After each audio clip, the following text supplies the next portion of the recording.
A world where Carolina Panthers fans have an insatiable thirst for Panthers news and opinions. Only one podcast roars ferociously. It's the C3 Panthers Podcast. Yo, what's the deal, Panther fans? It's your boy, the Professor, a.k.a. Tony Dunn. It's the C3 Panthers Podcast. Tonight's episode, Cultural Clash. Does winning clash with the culture? Does culture clash with winning? I don't even know. But I'm telling you, Matt Rule knows. And Teddy Bridgewater doesn't know. They put together a full game when it doesn't matter. But the Carolina Panthers have beaten the Washington football team, have risen to 5-10 on the season, now have fallen to 9th in the draft order, possibly 13 if things go bad this week.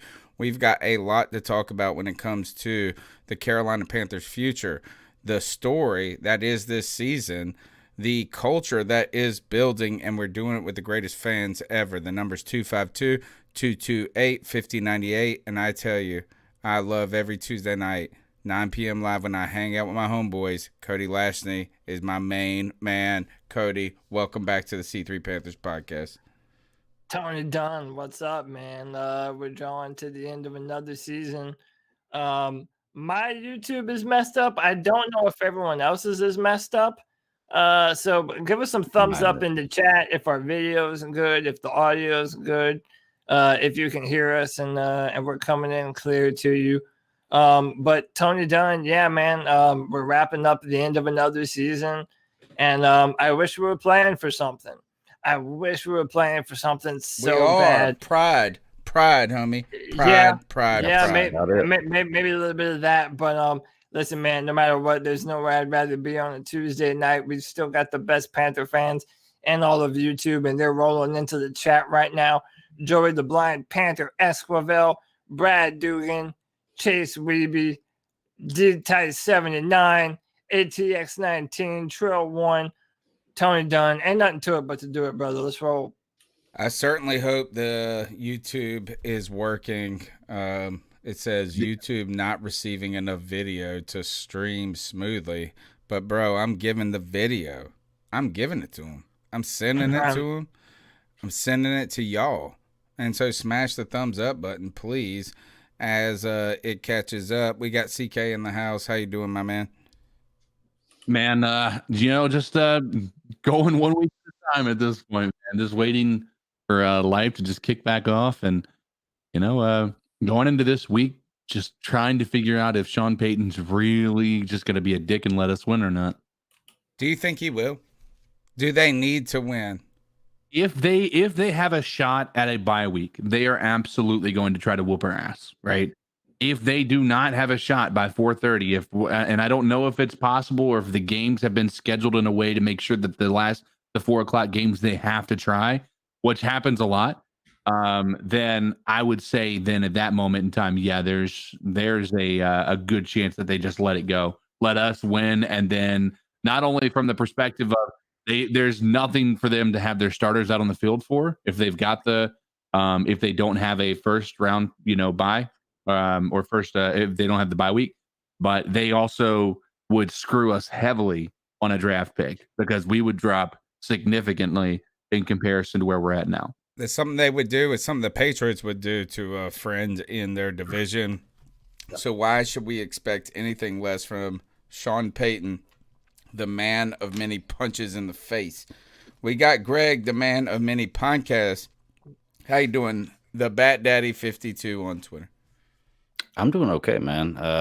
Just confused about where I'm at right now, where to think about the Panthers. And, it's just every time I feel something about them, I get pulled in a different direction or something else goes wrong or they do something franchise-wise that I didn't see coming. And it's craziness going on right now. I can't bottle everything up and try to figure everything out, lay it on a piece of paper, try to figure everything out. It's just like an explosion of craziness.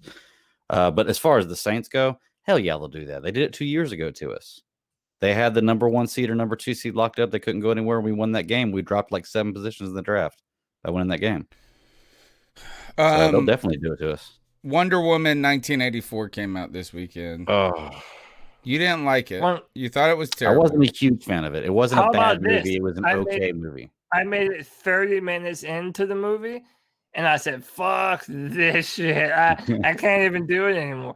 It's cornier than cow shit.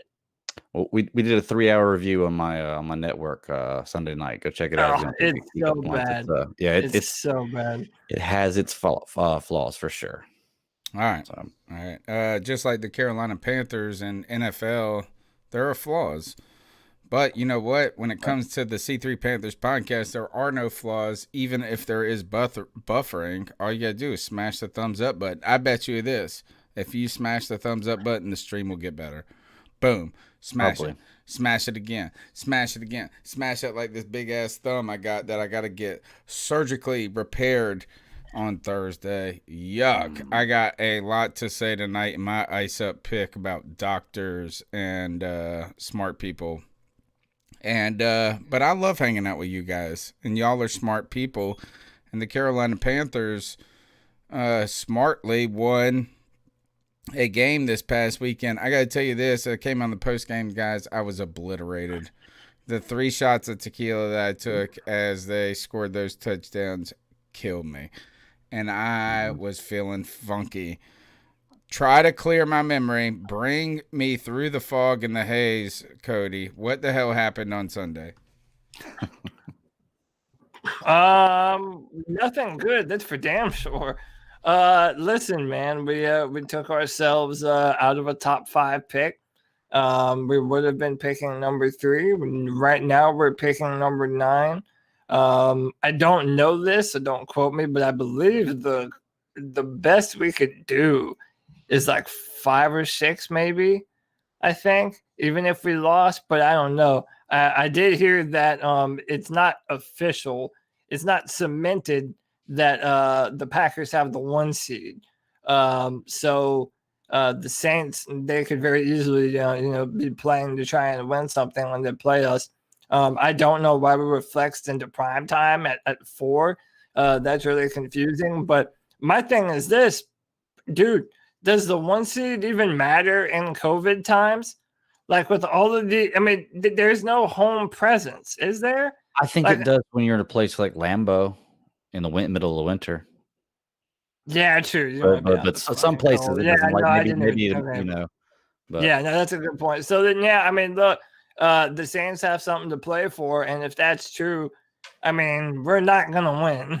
It's that's what I was saying earlier to start the show, man. I mean, we really missed those times when we're talking about the prospects of what we're gonna do in the playoffs, man.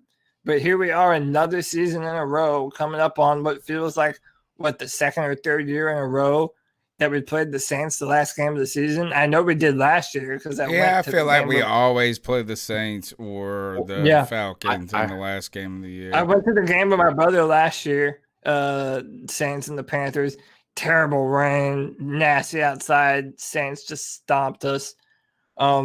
Yeah, man, I hate not playing for nothing. It sucks, man. That's why we're so upset about not being able to have the best pick at a quarterback. We feel like so many of our problems are quarterback related that that's the difference for us. But how about this? The Panthers are such a bad team that if you manage to fuck around and lose to the Panthers, someone's getting fired, bro. Someone's getting fired. The Lions fired Matt Patricia. The Falcons fired Dan Quinn and Thomas Dimitroff. And now Dwayne Haskins is no longer. It looks like I heard this earlier today on the radio, and I wasn't sure. Somebody was saying that they're changing the schedules in the NFL so that way every team plays a conference game, the last game of the season, so it matters more. And I'm looking at the schedule: Atlanta, Tampa Bay, Dallas, Giants, Jets, New England, Minnesota, Detroit, Pittsburgh, Cleveland, Baltimore, Cincinnati. It's all conference matchups. It's nice. So that's good because